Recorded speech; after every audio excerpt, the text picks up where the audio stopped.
귀한 그 말씀 진실로 생명의 말씀이 나의 길과 믿음 밝게 보여주니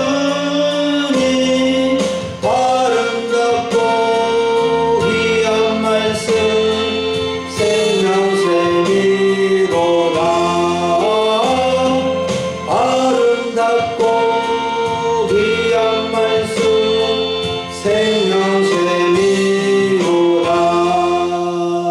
아멘. 할렐루야. 오늘 2025년 12월 첫 주일을 맞이해서 우리 하나님 앞에 예배드리며 함께 말씀 듣기로 합니다. 오늘 하나님의 말씀은 마가복음 11장 12절부터 25절을 본문으로 하나님을 믿으라고 하신 예수님이라는 제목으로 말씀을 나누고자 합니다. 사랑하는 여러분, 믿음이란 무엇일까요? 믿음이 얼마나 중요할까요? 사람들은 믿음이란 말을 많이 사용하고 또 믿었다가 낭패를 당하기도 하고 믿고 엄청난 것을 얻기도 합니다. 일반적으로 사전을 보면 이 믿음이라는 것은 믿는 마음, 그렇다고 여기는 바, 어떤 사실이나 무엇을 믿는 마음, 절대자나 종교 대상에 대한 믿는 마음 등으로 이렇게 정의되어져 있는데, 성경적으로는 성경의 하나님을 받아들이는 것, 성경의 가르침을 진리로 받아들이는 것이 믿음의 정의입니다. 흔히 먼저 우리는 이제 히브리서 11장 1절 말씀, 믿음은 바라는 것들의 실상이요 보이지 않는 것들의 증거니 라는 말씀을 인용해서 믿음에 대해서 말을 자주 합니다. 이 말씀은 믿음이란 우리가 바라는 것들에 대한 확신하는 것이고 보이지 않지만 그것이 사실임을 아는 것을 믿음이라는 정의로 되어져 있습니다. 우리는 양심상으로 하나님이 계시다는 것을 부인하지 못하는데, 하나님이 보이지 않지만 하나님이 계시다는 증거가 있다는 것에 확신하고, 또한 성경의 증거를 통해서 성경에서 말씀해 주고 있는 하나님을 믿는 것입니다. 그런데도 사람들은 하나님을 믿지 않으려고 합니다. 또 하나님을 믿는다고 하면서도 하나님을 확실히 믿지 못하고 의심하고, 하나님을 안 믿는 것은 아니지만 하나님을 믿는 사람으로서 살아가지 못하는 경우도 적지 않게 있습니다. 오늘 우리는 하나님을 믿으라고 하신 예수님의 말씀을 통해서 예수님과 하나님이 어떤 분이시고 하나님을 우리가 어떻게 어떤 믿음을 갖고 살아가기를 원하시는지를 배워서 하나님을 믿고 하나님으로부터 많은 것을 받아서 누리며 살아가는 성도의 삶이 되기를 원합니다.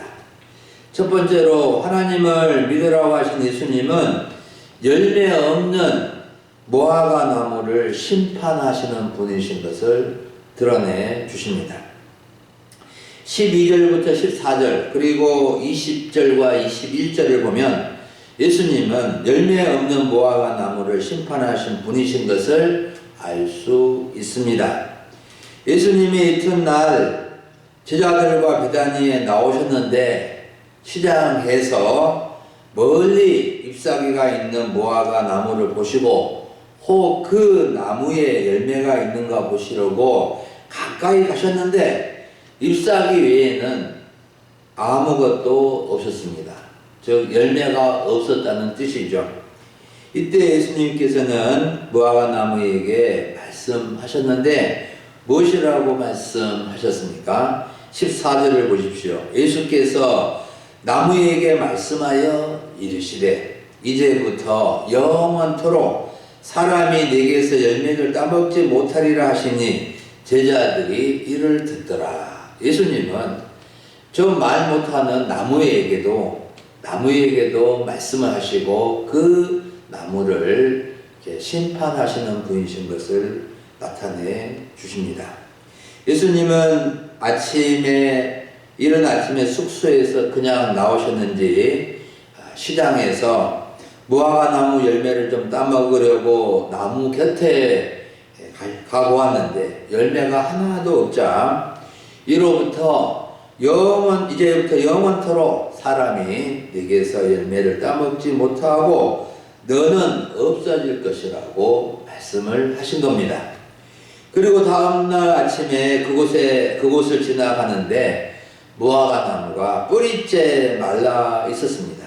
이때 베드로가 어제 예수님이 하신 말씀이 생각나서 라비어 선생님 보소서 저주하신 무화과 나무가 말라서 죽었습니다 라고 말한 것을 볼 수 있습니다. 사랑하는 여러분, 예수님이 무화과 나무를 저주하신 것이 좀 이상한 점이 있을 겁니다. 자비롭고 사랑이 많으신 예수님이 좀 배가 고프시다고 심술궂은 하풀이로 무화과 나무를 저주하여 죽게 하시다니 어찌 그러실 수가 있을까?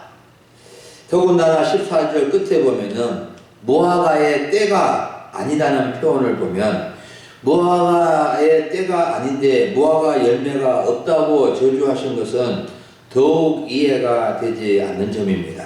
여러분, 우리는 여기서 잘 듣고 잘 이해해야 의문이 풀리고 예수님의 말씀과 그 의도를 파악할 수 있게 됩니다.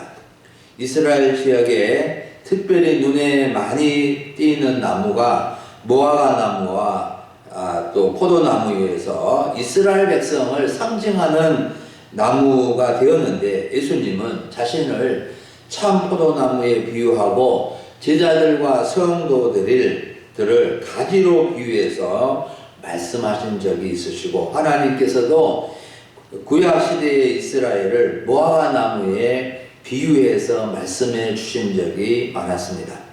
여기서 우리가 주목해야 할 점은 두 가지인데 무화과의 때와 입만무성한 무화과입니다. 무화과의 때는 무화과의 철을 가리키는 시기를 말씀한 것이 아니라 하나님이 특별히 계획하신 그때, 카이로스 때, 즉 하나님의 때를 의미합니다. 그리고 잎사귀만 무성한 나무 가지를 저주하신 것은 사람들이 많이 열린 무화과를 따먹고 잎만 무성한 것이 아니라 여러 해 동안 열매를 맺지 못한 나쁜 무화과인 것을 알 수 있습니다. 그러니까 예수님께서 이른 아침에 베다니에서 나와서 예루살렘 성전으로 가시는 길에 시장하셔서 배가 고프셔서 잎사귀가 무성한 무화과 나무를 보고 가까이 가고 하는데 열매도 하나도 없고 열매를 맺은 흔적도 없고 잎사귀만 무성한 것을 보시고 저주하셨는데 예수님과 제자들이 다음날 아침에 그곳을 지날 때에 무화과 나무가 뿌리채 말라 죽어 있는 것을 보게 된 것입니다. 아무리 무화과의 때가 지났어도 몇 개라도 남아 있을 터인데 끝머리라도 남아 있을 텐데 흔적이라도 있는데 아무것도 없고 잎사귀만 무성한 것입니다. 여러분, 그러면 왜 예수님께서 무화과 나무를 저주하시고 죽게 하신 것일까요? 아무런 열매를 맺지 못한 나무이기 때문에 저주하신 것인데 그 본질적인 이유는 무화과 나무로 상징되는 이스라엘 백성들이 열매 없는 무화과 나무와 같다는 것을 경고하시고 책망하시기 위해서 저주의 심판을 내리신 것입니다. 농부도 어부도 자신이 가꾸는 나무나 사업이 열매가 없고 결과가 계속적으로 나쁘고 아무것도 없으면 정리해버리지 않습니까? 나무도 걸음을 여러 개 주어서 상당히 크고 열매를 많이 맺을 때가 되었는데도 불구하고 열매가 없으면 잘라버리고 좋은 나무를 심는 일을 하게 됩니다. 저도 무화과 나무를 여러 나무를 심어 놓았는데 보기에는 똑같아 보여도 세 종류의 나무 종류가 있습니다. 그런데 별로 무화과가 맛이 없고 금방 벌어지고 상품이 좋지 않으면 그것을 잘라버리고 더 좋은 나무를 심게 되죠. 마찬가지입니다. 예수님은 이스라엘 백성들이 하나님의 선택을 받아서 그곳에 심겨진 무화과 나무와 같은데 열매 없는 모습을 책망하기 위해서 길가에 있는 한 무화과 나무를 제자들과 무리들이 보는 가운데 심판하여 경고하시고 말라 죽게 하신 것입니다. 여러분, 우리도 이스라엘 백성들처럼 무화과 나무와 같은 하나님의 백성들인데 하나님께서 원하시는 열매를 맺어야 되지 않겠습니까? 하나님의 백성이 맺어야 할 열매는 무엇입니까? 의의 열매요, 영생의 열매요, 구원의 열매요, 전도와 세례의 열매요, 성령의 9가지 열매요, 예수님을 닮아간 열매요, 예수님께 붙어 있음으로 맺어지는 여러 가지 결과들이 열매입니다. 우리는 열매 없고 잎만 무성한 무화과 나무와 같은 모습이 아니라 맛있는 열매, 탐스러운 열매를 주렁주렁 맺는 우리의 모습이 되어야 되겠습니다. 두 번째로 하나님을 믿으라고 하신 예수님은 기도하지 않는 성전을 책망하시는 분이십니다. 15절부터 18절을 보면 예수님께서 성전을 정화하시면서 성전의 역할이 무엇인지를 말씀해 주는 내용이고 예수님의 행동과 말씀에 크게 반발한 대제사장들과 서기관들의 모습이 나와 있습니다. 예수님은 잎사귀만 무성한 무화과 나무를 지나서 예루살렘 성전으로 들어가셨습니다. 성전에 들어가신 예수님은 성전 안에서 매매하는 자들, 장사하는 자들을 내쫓으시는 특별한 행동을 하셨습니다. 매매하는 자들은 특별히 돈 바꾸는 사람들과 비둘기 파는 사람들이었는데 예수님은 돈 바꾸는 한전상들의 상을 엎으시고 또 비둘기 파는 사람들이 앉고 있는 의자를 둘러 엎으시기까지 하셨고 아무나 물건을 팔려고 성전 안으로 지나다님을 허락하지 아니하시기까지 하신 것입니다. 여러분, 성전 안에 무슨 한전상이 있고 비둘기 파는 사람들이 있을까 궁금하실 겁니다. 그리고 예수님은 무슨 뜻으로 이렇게 상과 의자를 둘러 엎으시는 가격한 행동을 하셨는지 궁금하실 겁니다. 이 궁금증에 대한 대답이 17절에 있습니다.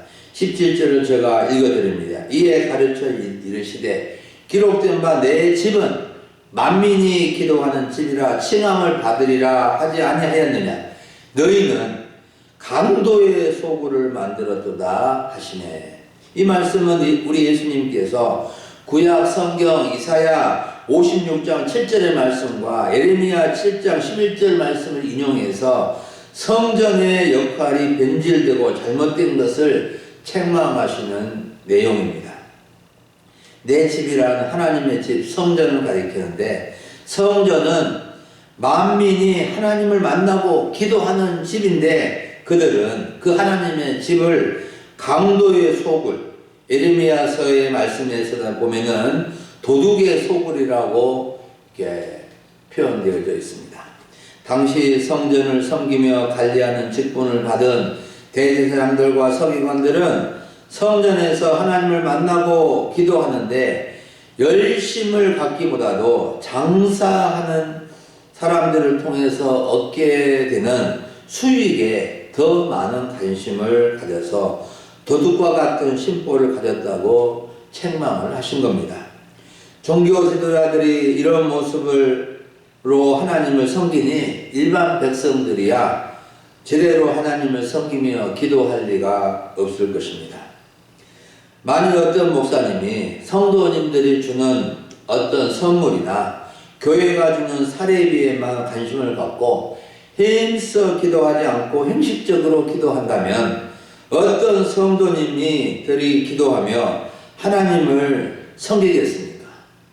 바로 하나님의 성전, 기도하는 집이 기도하고 하나님을 섬기는 모습의 열심이 아니라 오히려 성전 안이 장사하는 사람들로 이렇게 많이 들어와 있고 또 시장 바닥과 같은 모습이 된 것입니다. 성전 안에 무슨 돈 바꾸는 사람, 비둘기 파는 사람이 장사를 하고 있었던 이유는 당시 이스라엘 20살 이상 모든 남자들은 의무적으로 성전세 반세계를 내야 했는데, 당시 이스라엘의 공식 화폐는 로마 화폐나 헬라 화폐를 사용하고 있어서 이스라엘 돈으로 바꾸어서 성전세를 내야 되므로 돈 바꾸는 환전상이 성전 안에서 이렇게 환전을 해주고 있었고, 비둘기 파는 사람들이 장사를 한 것은 가난한 사람들이 나병 환자가 나아서 깨끗하게 되었을 때, 그리고 여자가 해산을 하고 정결례를 할 때에 드려지는 제물이 비둘기였습니다. 이 비둘기를 각자 집에서 기르기도 어렵고 먼 지방에서 가져올 수도 없었기 때문에 성전에서 구입할 수 있도록 배려를 한 겁니다. 그런데 문제는 성전 안에서 장사하는 사람들과 종교 지도자들의 잘못된 거래였고, 이로 인해서 성전은 기도하는 거룩한 장소가 되지 못하고 시장 바닥처럼 되어버리는 겁니다. 처음 시작은 좋은 의도로, 좋은 취지로 하나님께 성전세를 잘 내도록 성전 안에서 환전을 허용하였고, 비둘기도 가난한 사람들을 위해서 편리하게 매매를 하도록 허용을 하였는데, 막대한 이권이 개입되어서 강도의 소굴, 도둑의 소굴이 될 정도로 변질되어버린 것입니다. 여러분, 이 변질된 것이 참 무섭고 안 좋은 것이죠. 우리가 원래의 취지가 왜곡되어서 그 취지를 하지 못하고, 또 음식이나 어떤 식물도 이렇게 변질되고 썩어버리면은 아무리 좋은 것이라도 먹을 수가 없고 사용할 수가 없죠. 이처럼 성전에서 이렇게 행해지는 이 일들이 처음에는 좋은 의도로 시작했지만은 사람들의 욕심과 탐욕과 이익의 거래로 인해서 이렇게 변질되어 버린 것입니다. 대제사장들과 서기관들은 성전의 지도자들이요 백성들이 하나님을 섬기도록 본을 보이는 자리에 있는 사람들인데, 이들은 예수님의 책망을 듣고 회개하기는커녕 오히려 예수님을 어떻게 죽일까 깨하고자 했다라고 말씀하고 있습니다. 여러분, 하나님의 집인 성전이 하나님을 섬기며 기도해야 한 곳인데 장사하는 곳이 되고 강도의 소굴이 되면 어떻게 되겠습니까? 교회가 예배하고 기도하는 것이 되어야 하는데 정치 운동의 장이 되고 좋은 물건 사는 곳이 되고 어느 당 후원자 그룹이 된다면은 예수님의 책망을 받을 수밖에 없을 겁니다. 여러분, 성전이나 교회의 본질적인 모습은 하나님을 섬기며 예배하는 곳이며 기도하는 곳입니다. 예수님의 책망이 아니라 칭찬받는 교회는 기도하는 교회요, 또 기도하는 성도요. 교회의 아름다운 모습은 찬송하며 예배하며 기도하는 모습입니다. 우리 소망교회가 이런 교회가 되면 참 좋겠습니다.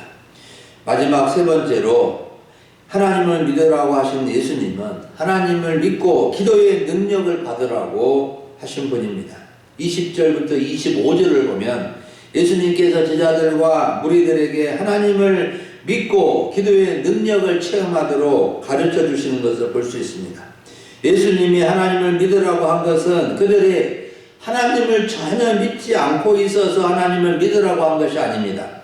하나님을 믿는다고 하면서도 하나님의 능력을 경험하지 못하고 하나님을 만나지 못하고 있기 때문에 하나님을 믿고 기도하여서 하나님의 능력을 체험해 보라는 겁니다. 21절에 보면 베드로는 예수님이 열매 없고 잎사귀만 무성한 나무 무화과 나무를 저주하시자 그 나무가 하루 사이에 뿌리채 마른 것을 보고 놀랍게 여기는 반응을 보이자 예수님이 하나님의 능력을 믿으라고 하신 겁니다. 예수님은 하나님의 능력이 어떤 능력이며 하나님의 능력을 어떻게 체험할 수 있는지를 24절과 23절에서 말씀해 주고 있습니다. 23절을 보십시오. 내가 진실로 너희에게 이르노니 누구든지 이 산더러 들리어 바다에 던져지라 하면 그 말하는 것이 이루어질 줄 믿고 마음에 의심하지 아니하면 그대로 되리라 하셨습니다. 하나님을 믿는다는 것은 하나님의 존재와 그분이 하시는 일과 그분의 능력을 믿는 것입니다. 하나님의 능력은 어떤 능력입니까? 이 산더러 들려 바다에 던져지라 하면 그대로 되는 능력이고 라고 예수님은 말씀해 주셨습니다. 저기 산이 들려 저기 앞에 있는 바다에 던져지라 하면 그대로 될 수 있는 능력, 이 능력은 바로 하나님은 전지전능한 능력이요 무소부재한 능력이요 하나님의 능력은 인간의 이성과 생각을 초월하는 절대적인 능력인 것을 불가능을 가능케 하고 도저히 할 수 없는 일도 하나님은 하실 수 있다는 것을 말씀해 주신 것입니다. 여러분, 하나님의 능력은 이 산 저 산 하나쯤이냐 쉽게 들어서 던질 수 있는 능력입니다. 하나님은 누구든지 이 산에게 들리어 바다에 던져지라 하면 그렇게 할 수 있다는 거 하신 것은 하나님의 능력이 얼마나 큰 능력인지를 비유로 하신 말씀입니다. 하나님은 천지 만물을 창조하신 분입니다. 말씀 한마디로 빛을 창조하시고 말씀 한마디로 공창과 바다와 육지와 생물들과 또 하늘에 있는 수많은 별들과 해와 달을 창조하신 분이고 짐승과 식물들을 창조하신 분이고 하나님은 흙으로 사람을 남자와 여자로 지으신 전지전능한 하나님, 무한한 능력을 가지신 분이십니다. 하지만 하나님은 하나님의 능력을 함부로 아무렇게 사용하는 것이 아닙니다. 아주 철저하고 신중하게 사용하십니다. 사람이 만든 무기 중에서 가장 강력하고 무서운 무기가 핵무기인데 핵무기를 사용하면은 다 죽게 되고 엄청나게 큰 파괴를 할 수 있기 때문에 나라들이, 강대국들이 핵무기를 개발해서 가지고 있지만 신중하게 다루고 함부로 사용하지 않는 것처럼 하나님은 아무리 큰 능력을 가지고 있으시더라도 아무데나 누구에게나 그 능력을 허락하신 것이 결코 아닙니다. 하나님은 무한한 능력을 가지고 있다고 해서 함부로 허락해 주신 것이 아니라 믿음의 그릇과 기도를 통해서 아주 적절하게 허락해 주신다는 것을 우리는 알아야 합니다. 예수님은 하나님의 능력이 얼마나 큰지를 말씀해 주신 후에 기도하여 하나님의 능력을 체험하라고 하신 것입니다. 그래서 24절에 보면은 그러므로 내가 너희에게 말하노니 무엇이든지 기도하고 구하는 것은 받은 줄로 믿으라. 그리하면 너희가 그대로 되리라 말씀하셨습니다. 하나님의 능력은 기도하는 사람에게 나타난다고 가르쳐 주신 것입니다.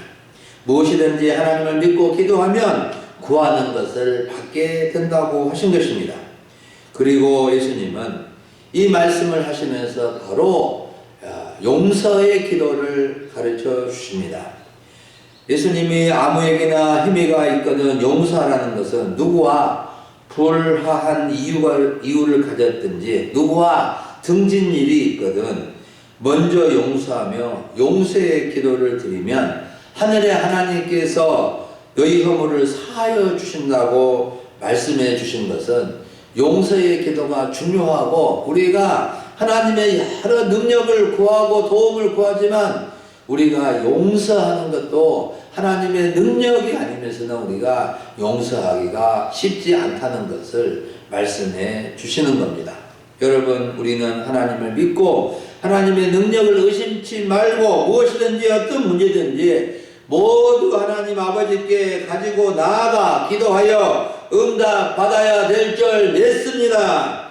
그냥 하나님이 알아서 해주시겠지, 해결해 주시겠지 가만히 있고 걱정만 하고 있으면 안 되고 받을 것을 믿고 간절히 기도해야 한다는 것입니다. 우리 금일소망학교의 성도님들은 하나님을 잘 믿는 성도님들, 하나님을 잘 섬기는 분들, 기도하여 하나님의 능력을 받고 하나님의 도우심과 해결해 주심을 경험하는 우리 성도님들이 되어지기를 간절히 바랍니다. 사랑하는 여러분, 오늘 오전에 우리는 하나님을 믿으라고 하신 예수님의 주제로 말씀을 들었습니다. 우리는 잎사귀만 무성한 열매 없는 무화과나무 같은 모습이 아니라 하나님이 기뻐하시는 풍성한 열매를 맺는 하나님의 백성들이 되어야 하겠습니다. 하나님의 백성으로서 맺어야 할 열매, 의의 열매, 전도의 열매, 구원과 영생의 열매, 성령의 9가지 열매, 예수님을 닮아가는 열매, 신앙 성숙의 열매 등 예수님께 붙어 있어서 좋은 열매, 선한 열매 많이 맺는 성도가 되기를 바랍니다. 또한 하나님의 성전과 교회를 사랑하며 하나님의 집에서 기도하여 많은 응답받는 성도가 되어지기를 바랍니다. 교회의 기도 소리가 끊어지지 않고 즐거운 찬송과 은혜로운 예배가 드려지는 모습이 우리 교회에 항상 있기를 원합니다. 교회는 하나님의 집과 같은 곳이요, 기도하는 곳이요, 예배에 쳐서요, 우리 모두가 하나님의 자녀로서 이 교회가 우리 모두의 집입니다. 또한 하나님을 잘 믿으시기 바랍니다. 하나님을 믿으라 하신 예수님의 음성을 듣고 하나님을 잘 믿는다는 것은 살아계신 하나님 자체를 잘 믿는다는 것이요, 하나님의 능력을 믿는다는 것이요, 기도하여 많은 응답을 받을 수 있다는 것을 믿는 겁니다. 하나님은 우리에게 기도할 수 있는 특권을 주셨는데, 기도의 은혜를 주셨는데, 우리가 기도를 사용하지 않고 묵혀있고 기도하지 않으면 하나님이 해주고 싶어도 주시고 싶어도 주실 수가 없는 겁니다. 여러분 정말 기도할 것이 많습니다. 기도할 것이 없는 사람이 어디 있을까요? 우리 하나님을 믿으면서도 기도를 사용하지 않으면 엄청난 손해입니다. 가정과 가문의 손해일 것입니다. 어떤 교회 어떤 성도들은 기도하여 많은 받았다고 하는데 우리 교회 우리 성도님들은 하나님께 받은 것이 없다고 하면 얼마나 안타까운 일이겠습니까? 비록 바쁘고 춥고 몸이 연약하지만 걷고 움직일 수 있다면 전지전능하신 하나님을 의지하고 믿고 힘써 기도하여 응답 많이 받는 성도들이 다 될 수 있기를 주의 이름으로 축원합니다. 기도하겠습니다. 하나님 아버지 감사합니다. 오늘 12월에 첫 주일을 맞이하여 주 앞에 나와 예배드리고 하나님을 믿으라고 말씀해 주신 주님의 음성을 듣고 정말로 저희가 열매 없는 무화과나무와 같은 모습이 아니라 풍성한 열매가 있는 우리의 모습이 되게 하시고 정말로 하나님의 성전에서 기도하여 응답받게 해주시고 하나님을 믿되 확실히 믿고 기도하여 놀라운 기적을 체험하고 능력을 체험하는 성도님들이 다 되게 해주셔서 아버지 여러가지 가정의 문제, 개인의 문제, 아픔의 문제, 절망 속에 있는 어떤 문제를 할지라도 주님 앞에 가지고 나와서 기도하여 해결받는 우리 모든 성도님들이 되게 하여 주시옵소서. 감사를 드리옵고 우리 주 예수님의 이름으로 기도하옵나이다.